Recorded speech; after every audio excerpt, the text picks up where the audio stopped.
জগতে পাপ পুণ্য স্বর্গ নরক কিছু নেই, একমাত্র আছে কর্ম। যে যেমন কর্ম করে ঠিক তেমনই সে ফল পায়, এর বাইরে কিছু হয় না। সৎকর্মে পুণ্য লাভ হবেই, আর অসৎকর্মে একদিন না একদিন ধরা পড়বে।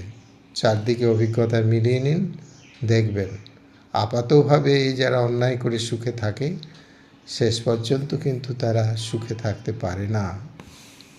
এটা দৈব নির্ধারিত ব্যাপার, এটা মানুষের কর্মের জগৎ, এখানে কোনো অলৌকিকতা নেই। সুতরাং পাপ পুণ্য স্বর্গ নরক সবই মানুষের কর্মের যে জগৎ তার উপরেই নির্ভর করে।